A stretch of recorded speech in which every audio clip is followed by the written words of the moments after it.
With the 1.2 patch getting closer and closer, it seems that every week we're getting more and more info during the State of the Game live streams. This week, a couple of interesting changes have been brought up, most notably that the armor cap will be increased to 75%, that the performance mods will be buffed by quite a lot, and that the Sentry Skull 4-piece will get a nerf to where it will only work with semi-automatic weapons. That and quite a bit more, so today I kinda wanted to run through everything and let you know what I believe this will all do for the game. First, to get some minor stuff out of the way, it has been confirmed that the Phoenix credits cap has been increased to 2,000 instead of the 1,000 cap that we currently have. This can in itself be a good thing, but it might also do nothing at all, because if anyone remembers, before the 1.1 patch, most of the items that you could buy for those Phoenix credits, they would be sold for around 100 to 200 of those credits, with the exception of a few cosmetic items. But then, when the 1.1 patch actually came out, we suddenly had weapons that would cost as much as 900 credits. Now, I'm hoping that this trend doesn't continue, and that with the 1.2 patch, where we will now have 2,000 of those Phoenix credits, we will not suddenly see items that cost up to 1,500 or even 1,800 credits, because that just means that the developers are artificially, increasing the time it takes to grind for certain items. It doesn't add anything to the game. It doesn't add anything to the experience itself.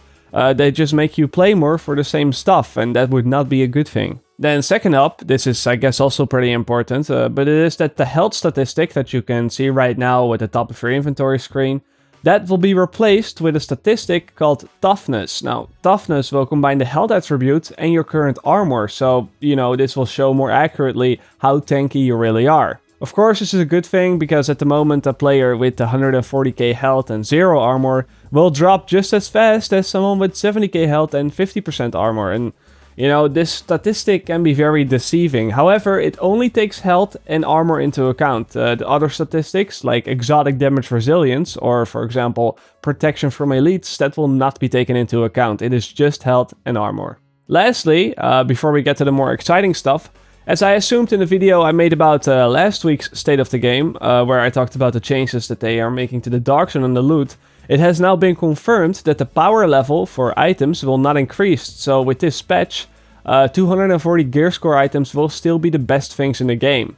Now, I mentioned last week that I'm a little bit worried that because players already have so many 240 gear score items, they will be running out of things to do, and some of those will purposely try to downgrade their gear to grief and annoy the lower level players in the lower Dark Zone brackets. This is going to be even easier with the 1.2 patch, because it's very easy to drop your gear down to just under 200 gear score.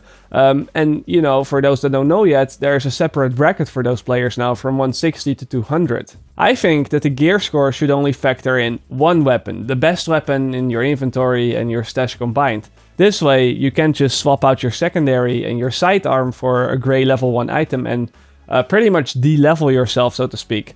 I really hope that they will do something similar, because, right now I'm a little bit concerned that we will see a very big increase of harassing and griefing that the lower level players will experience, maybe 1 week after the launch of this patch. And with that out of the way, let's move on to the bigger things.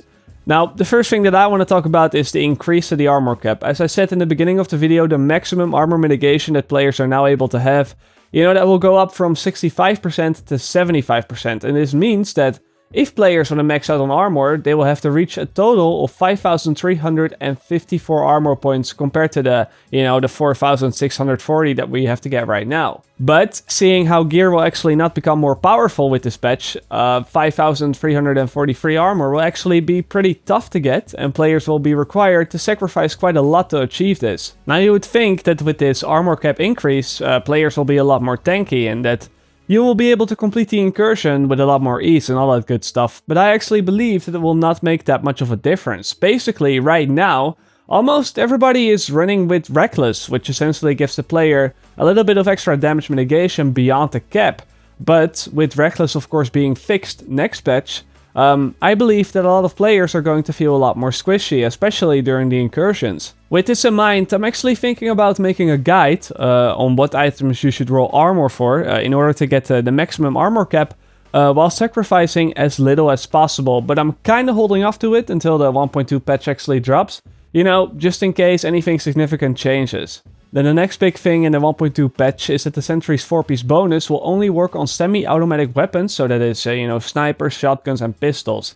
This was something that was coming a long way because, of course, right now the Sentry's 4-piece is, way too strong. But what I'm interested in seeing is if shotguns will actually be pushed into something that's a bit more commonly used now, because the way that shotguns work is that their damage counts per pellet, and it also counts for the Sentry 4-piece effect as well. So if you, for example, manage to land a headshot with any shotgun, and at least 3 out of the 8 pellets hit the head, then the full effect of the Sentry skull will be applied. Now last up, and I think that this is actually one of the most interesting changes, and that is that performance mods will be buffed to give bigger boosts to skills. I only have 2 things to say about this. Firstly, I think it's a good thing that this happens, because right now performance mods are a little bit underwhelming. Even when I have, let's say, 5 or 6 radius mods on my first aid, it doesn't really make that much of a difference. But on the other hand though, I really hope that this doesn't hurt the skill power builds even more, because if the buffs are too big, then players could just, buff the skill that they are currently using with a couple of performance mods, and then neglect skill power entirely. And in some cases, players with the performance mods will have a higher crit damage and a higher crit chance on the pulse than someone who actually spec'd into skill power. What I think that they actually need to do if they want to make performance mods, more valuable, I think they need to remove some of the buffs that they currently provide to increase the chances of players actually getting something good in the first place. Right now, you can roll 34 different skill bonuses on these things. You can have boosts such as the Smart Cover or First Aid deployment range, or the Seeker Mine detection range, or the Support Station revive time. I mean, a lot of these are pretty useless or situational at best, and I would like to see some of those removed to make the RNG a little more forgiving. Now, it has also been confirmed that new gear sets will be introduced this patch, and they have hinted at gear sets that will boost different weapon types, such as the LMGs or the assault rifles, but we haven't had any details on that yet. So, I guess that was pretty much everything that's worth mentioning. Again, overall I'm pretty positive about these changes, but at the same time I'm also kind of worried that this patch, might hit another nail in the coffin because of how easy it is to actually abuse the gear score system to destroy lower leveled players. But yeah, as always, I hope you enjoyed, and I will see you guys later. Or like they say, in the Netherlands. See you later!